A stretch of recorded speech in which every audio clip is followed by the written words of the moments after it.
sobre publicações científicas, né? Vamos falar um pouco sobre artigo científico e tal. Bem, o artigo científico ele é a forma acadêmica mais reconhecida para a divulgação de trabalho. Inclusive aqui na nossa pós, a- o TCC ele é apenas um artigo científico, né? Você não precisa fazer aquela monografia gigante com muito texto, muita coisa. Então aqui já se foca mesmo no artigo, né, para a publicação dos trabalhos. Todas as recomendações relativas ao texto da monografia valem também para os artigos científicos, né? Então, quando se fala monografia, a gente pensa logo naquele texto tradicional. Só que a gente está falando muitas vezes de artigo científico. Vocês vão escrever uma monografia, né? Só que é uma monografia em artigo científico, certo? A ideia é que o artigo ele seja mais sucinto, né, do que a monografia. Então aqui a gente vai primar no artigo, vocês precisam primar na clareza e nos objetivos aqui na objetividade, né, do seu artigo. Aqui é o contrário da monografia, que é um trabalho individual, né, monografia, o próprio nome já fala, monografia.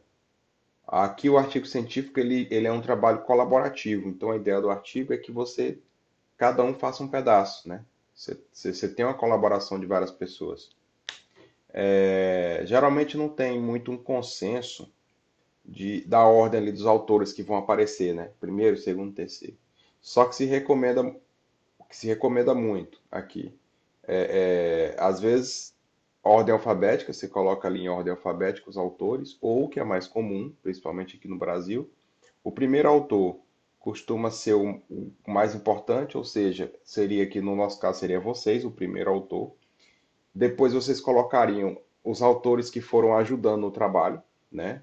Ali na sua ordem de ajuda. E o último nome, ele geralmente ele é o orientador. Então você vê o último nome ali é o orientador do trabalho, e o primeiro é o cara que mais fez. Os outros aqui ajudaram de alguma maneira, né? Ali o trabalho. Então, por que escrever, né, um artigo científico?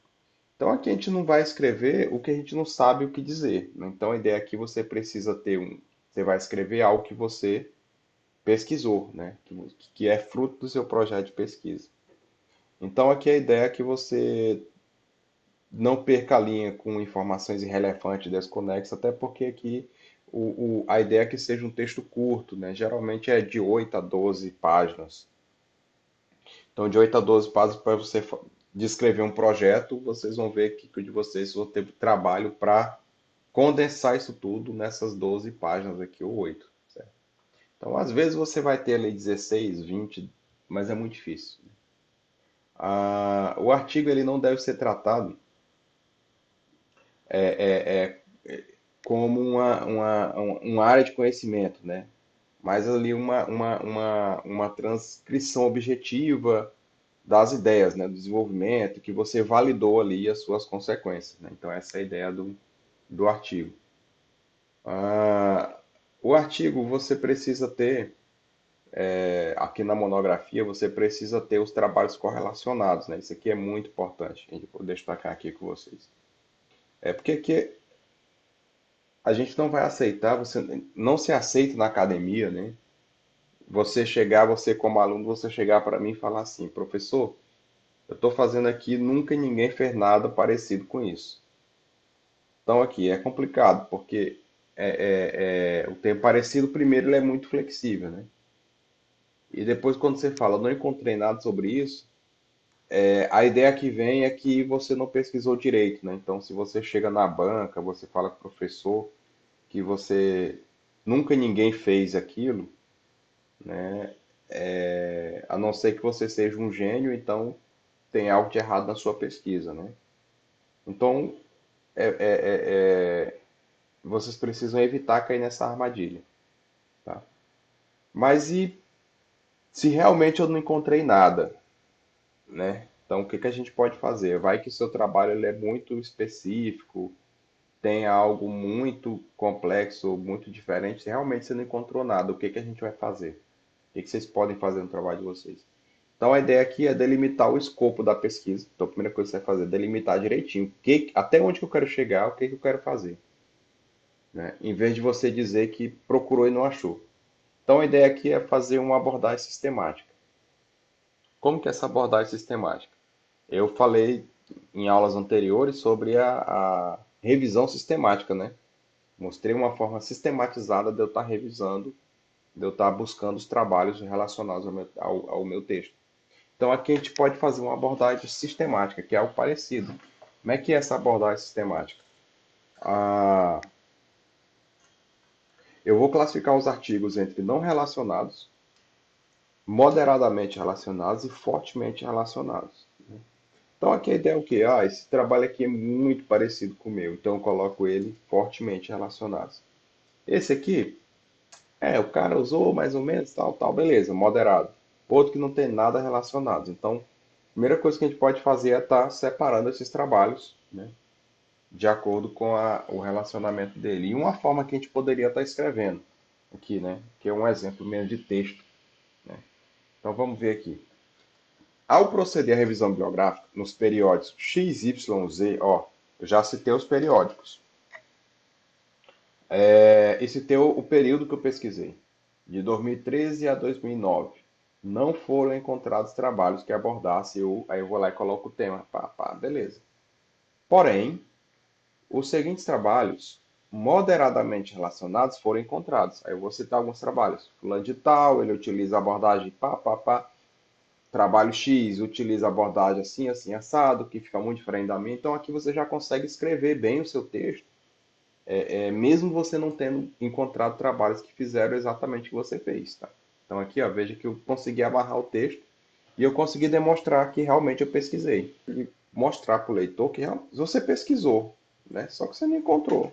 Às vezes eu fui lá, o determinado trabalho ele está lá num evento lá na Groenlândia, lá no Marrocos, né? Então, assim, aqui você se respaldou com um texto mais ou menos naquele sentido, você se respaldou que você pesquisou em revistas boas, né? Que você não foi lá em. Que se esses trabalhos, por exemplo, um trabalho que foi publicado na Groenlândia, Marrocos, se realmente ele fosse um trabalho bom, ele estaria naqueles trabalhos lá, naqueles periódicos XYZ que você colocou. Que lá são os periódicos que são realmente bons. Os trabalhos bons naquela área de pesquisa estão lá naqueles periódicos, entendeu? Essa é a ideia. É por isso que tem uma pressão muito grande nos pesquisadores brasileiros e existe uma crítica muito pesada nessa questão de você aqui no Brasil, do pesquisador utilizar recursos públicos, né, do governo, tanto material e etc., bolsa, e aí no final ele não publica no Brasil, ele publica fora. Mas aí o que que acontece?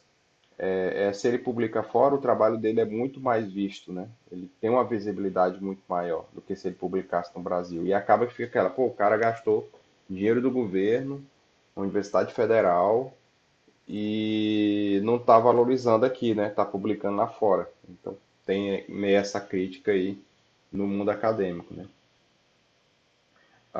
E o que que seria a contribuição do artigo, né? Então, veja bem, quando vocês forem fazer o artigo de vocês, vocês precisam ver que vocês não podem ser modestos, né? Vocês têm que.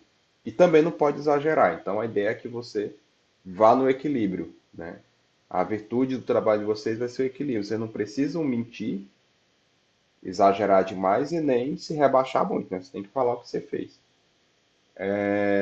A contribuição do artigo ela tem que ser muito clara no abstract, no resumo.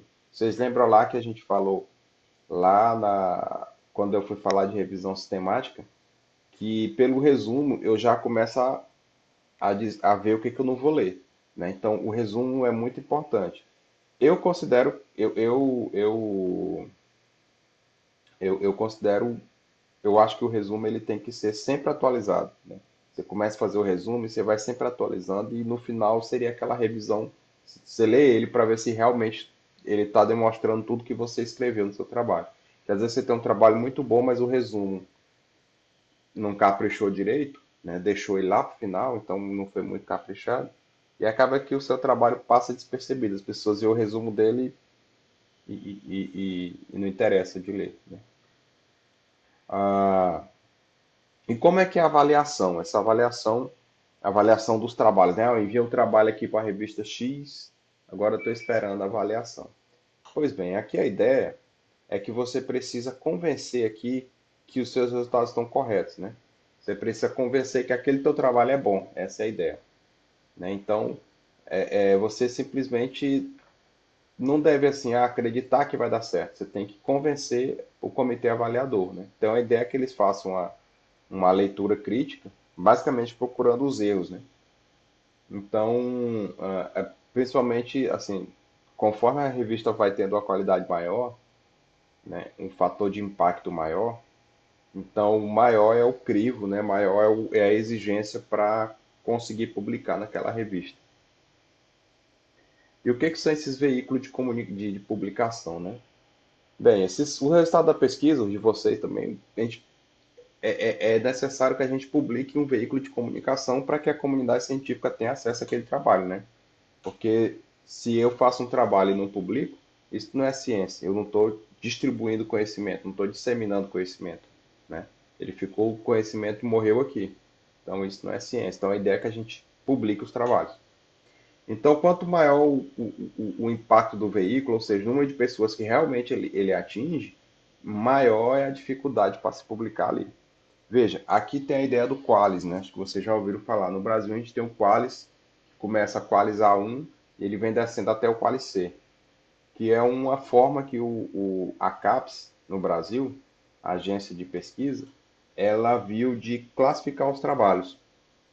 Só que a CAPES, o Qualis ele só tem no Brasil.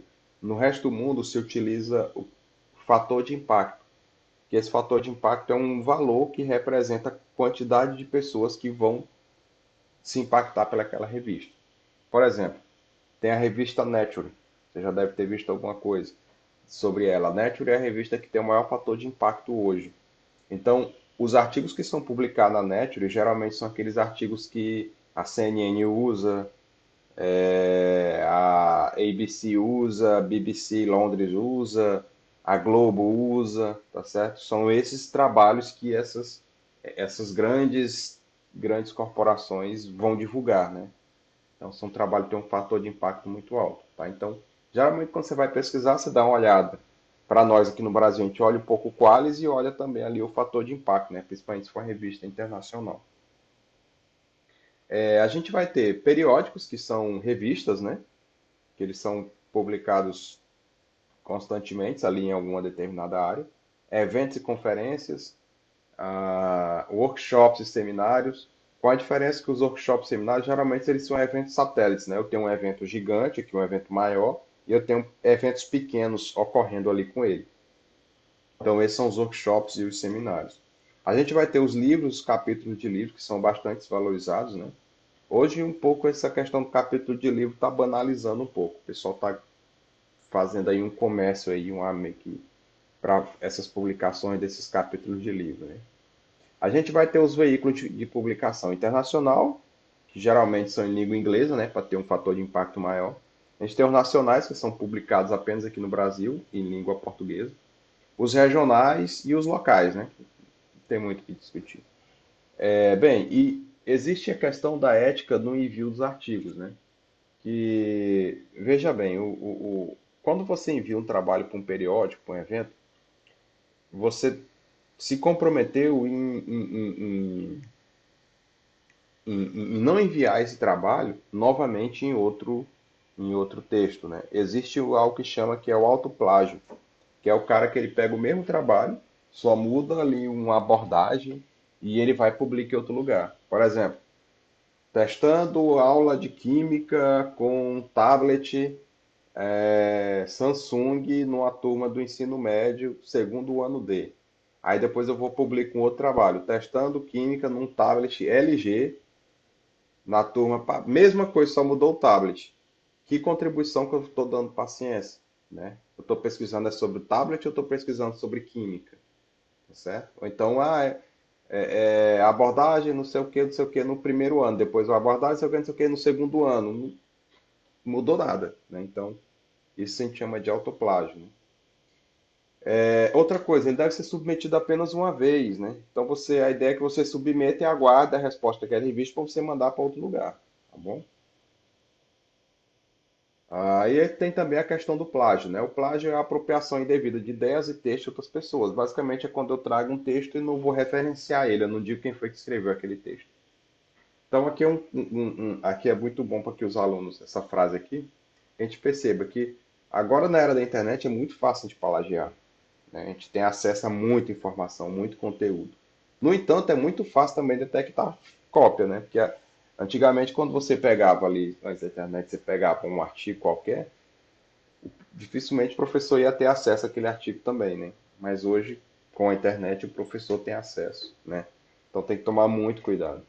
Existem duas formas de plágio. A primeira é a cópia literal, né, do texto, você copiou e colou, Ctrl C, Ctrl V.